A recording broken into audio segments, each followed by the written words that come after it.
be addicted to bettering yourself.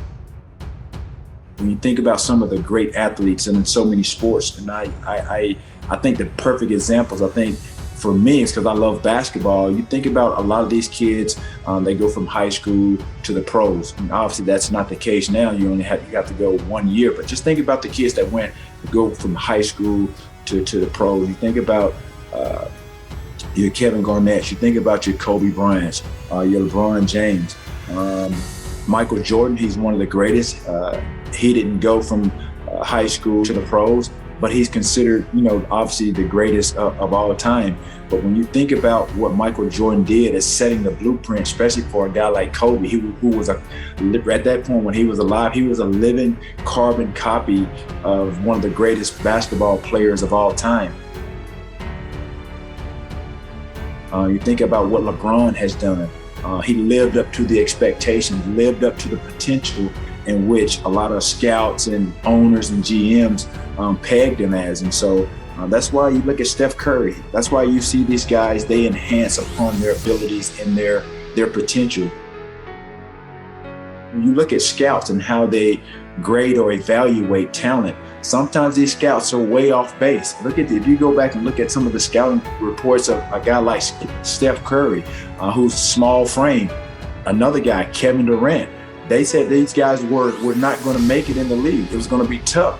But these are some of the guys that are, they're lighting it up every night, making it to beyond the expectations of, the playoffs, getting into the finals. Look at what Kevin Durant has done, even after the Achilles injury. Not to mention, one of the greatest, basketball players, in LeBron James. Look at what Michael Jordan did. So again, when you think about these guys enhance their abilities. They go beyond and they exceed expectations because it's that mindset of wanting to be great. I think Kobe said it best, and I think a lot of athletes that are, hovering around that stratosphere of being great and considered one of the greatest, is that it's a relentless pursuit of greatness. If you just stay on course, it'll take you further than you can ever imagine. I think for me personally, what set me apart, I think, from everyone else is that my dedication and my discipline and just the execution of being consistent is what put me in a different stratosphere, just put me on a different level. And I think people were able to see that. Sometimes, like I said, I didn't want to just blend in. I wanted to stand out. When you start to become successful, you're not going to be 100% liked by everyone. There are so many layers and so many elements of being a professional athlete and being in that sport. You're going to be subjected to criticism, whether you do good or bad. People are going to talk about you, good, bad, or what have you, but you have to be strong-willed, and I think that's who and how I was. And I think a lot of that, like I said, stemmed from the upbringing of my grandmother. But at the end of the day, I think an athlete, again, to get to where you want to be and the process in which it takes to get there, you have to be addicted to bettering yourself. You have to be addicted to bettering yourself. And that's what I became. You have a relentless pursuit of really just perfection, greatness. Obviously, it boils down to my 3 Ds: desire, dedication, and discipline. But at the end of the day, the essence of what I just said, you have to be addicted to bettering yourself. Honestly, be addicted to bettering yourself. Not for anybody else or anything else. You have to be addicted to bettering yourself if you want to achieve the level of success that you ultimately want to achieve. At some point in life, we're all going to struggle. And I think that's what you're getting to. We're going to be confronted with something. There's going to be some obstacles that we feel that, we can't overcome, or when you're on your path to success, there's always going to be those roadblocks here and there. It's a part of life. And I think that's what's so rewarding when we do achieve what we achieve is because of those failures, because of those struggles, because of those roadblocks. Those roadblocks can come in different forms. It can be your own mental roadblocks. It could be just outside criticism. It could be media. It could be anything. It could be personal problems. It could be family problems.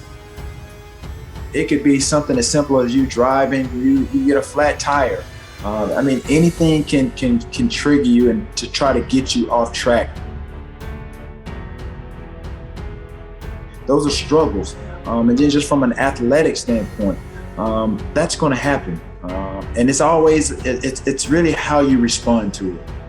So whether it's in business, personal, it's in sports, but at the end of the day, we're all going to struggle. I struggled, but I didn't quit. And that's what I encourage a lot of people to do. Just don't quit. Just don't give up. That's what I would say.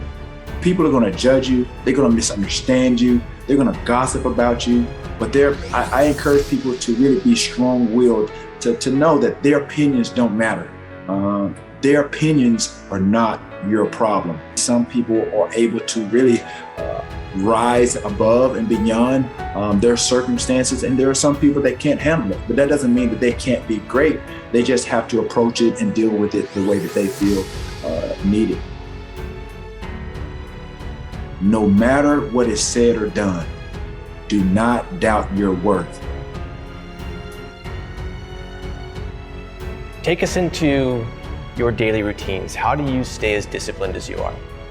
Consistency is key, not only just in athletics or sports or what have you, but it's very key in every aspect of your life. And I think sports and outside of sports, business, just even in personal relationships or just establishing, a rapport, a bond, even with family, communication, consistency is key with anything. If you can communicate and know how and understand how to communicate with, your peers, coaches, and be receptive to constructive criticism, then I think you give yourself an opportunity to grow, not only as a person, but as an athlete at the same time, because there's always communication in everything that we do. And I think if there's a great, rapport or great lines of communication where it's harmonious and I think being able to listen instead of being so quick to respond or speak, then I think, things will, you'll see a lot of things a lot clearer. What do you think, if you think about that idea of skill set and mindset, what's your edge over everyone else? I'm sure a lot of athletes that have, obviously achieved an amount of success, I think when their doubt creeps in or there's naysayers or there's doubters, I think the best thing that I ever did, obviously, I think was believe in myself. That's first and foremost. I saw and I listened to what the coach, said, and they saw in me, which was a lot of potential. And I just wanted to build on that. And so with me, I think, if I didn't have the coaches that pushed me beyond really kind of, I think, my own limits or my own expectations, I don't think that I would have become the receiver that I became. I don't think I would have been this guy that became T.O. Bay Packers. I think that instilled a lot of confidence in myself that I could play and I could play on a big stage. It didn't start out particularly well, but it's not how you start, it's how you finish. And so for me, that mindset of just not wanting to quit, not wanting to succumb to just the ebbs and flow of the game and disappointment, having short-term memory. Nobody's perfect. You're going to have those days. Some days you're going to have it, some days you're not. And it's the great ones that look beyond that mistake and just have short-term memory and go to the next play as if the bad play just didn't happen. You have your average, you have your good, and you have your great. And so there's a little small percentage in a window of athletes that really go beyond the stratosphere of just being just good and allowing just your athletic ability and talent take you to where you want to. It's a relentless pursuit of greatness. It was not worth He's put up Hall of Fame numbers. He's a Hall of Fame football player. Right into the middle of the star. He caught it!